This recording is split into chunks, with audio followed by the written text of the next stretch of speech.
Hi, I'm Jenny with Sharp. We're going to be talking about scanning. We've set up two common scan destinations, scan to email and scan to a network folder or your desktop.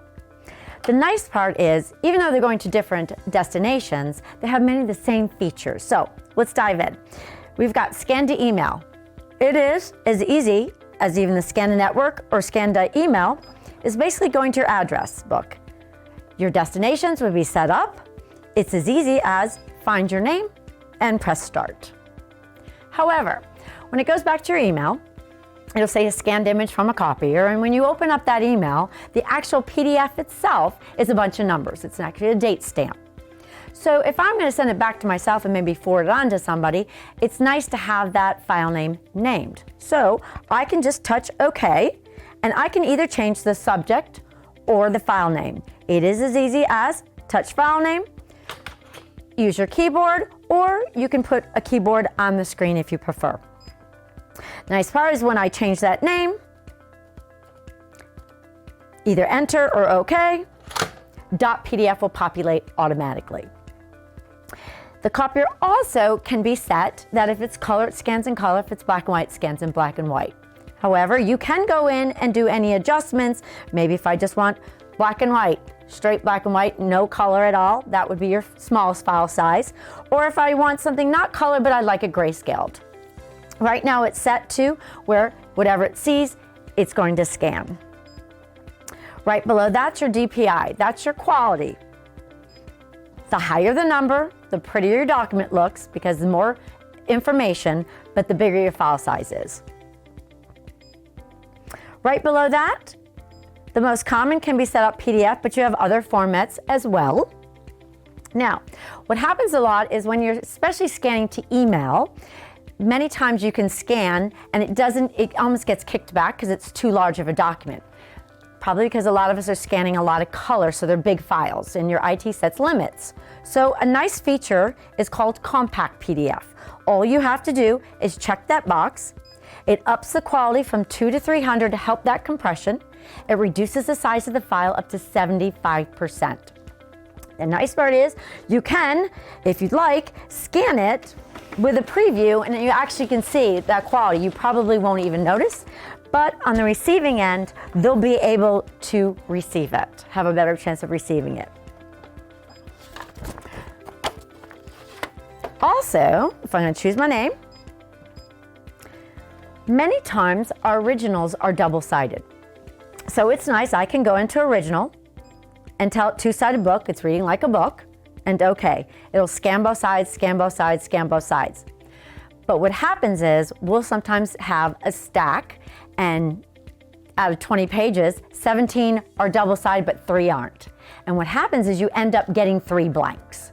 So there is a feature under Others that you can tell it to blank page skip. And then you can tell it to skip the blank pages. With shadow is if you have some documents where on the back there's just dots or a little dirty, you just tell it with shadow, it won't count that as an original. What'll happen is, now when I scan, it's gonna scan both sides in one pass, but what it's gonna tell me is it scanned 4 sheets, it saw 8 sides, but it's only gonna send me 4 pages. That way I don't get those 4 blanks. So all I have to do is press OK.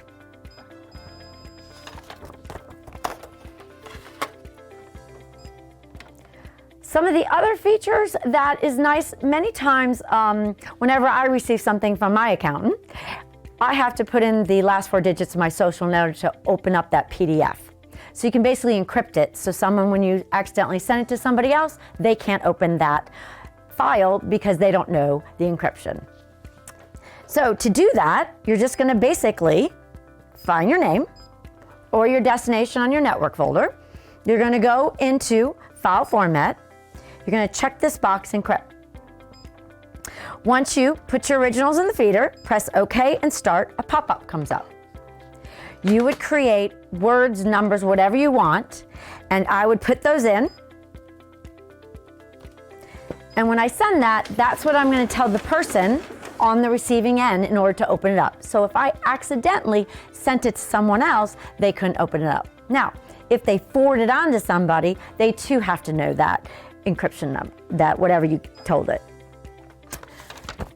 We also have the ability under the file format. So you kind of saw the different TIFF, PDF, JPEG, but we also have something called OCR. That's optical character recognition. Basically, you can do a couple things. One, you can do a searchable PDF. But also, many times we have a document, we call this like OCR Lite, that I want to create it as a Word document. I want to be able to manipulate it. Or I can make it a Excel or a PowerPoint. That way it doesn't come in as a PDF, that I can do some manipulation. The next feature is called Send Destination Link. What that's good for is, I have a document.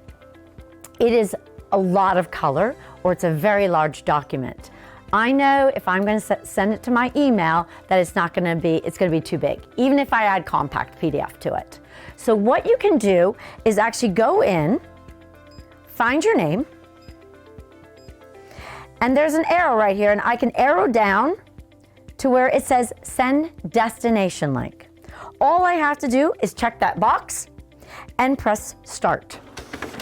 What it does is, instead of sending that email through my email server, it actually sends me an email with a link. And I can click on that link, and it pulls it from the hard drive of this copier to my computer. And then I can save it to wherever I like to. So basically, it lets it get into your, without having to go through your email server. It will, as a default, stay there for 4 hours. That can be extended. So you have 4 hours to retrieve that destination link. All right, so another feature. Have you ever, where I wanted to make 5 copies of this, but I want to scan it too? So first I make copies and then I scan it. So now you can go in, go to your copy, press Send and Print. Basically comes up, says, who do you want to email to? I'm going to enter that email address. Then I want to say I want 2 copies, and I'm going to press Start. It's going to make those copies first, and then after making those copies, it's going to then email me that document. So I don't have to first make my copies and then email. So it actually saves you having to do your job twice.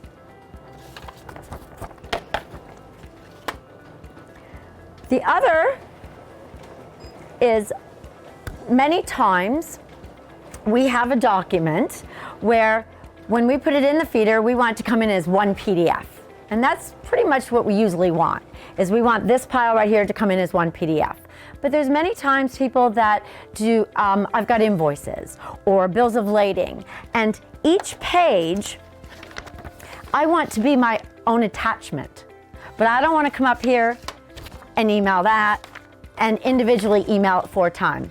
I would like to come up, put all of them in, find my name, and under file format, at the bottom, it says specified pages per file. I check that box. I tell it every 1 page needs to be its own PDF. I could go in and say, ooh, every 2 pages, because maybe I have a 2-page invoice, 2-page invoice. So you actually tell how many pages to be. So now those 4 pages will come into my email as 2 attachments. Or if I had said 1 page, it would have come in as 4 attachments. Now I'm going to show you how to add an email address. You're going to go into your address book. You're going to press Add New. You're going to type your name, pulling out the keyboard.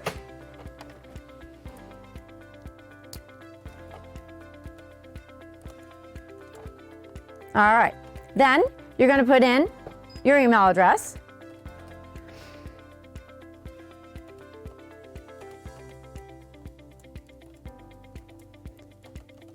All right, and we're gonna,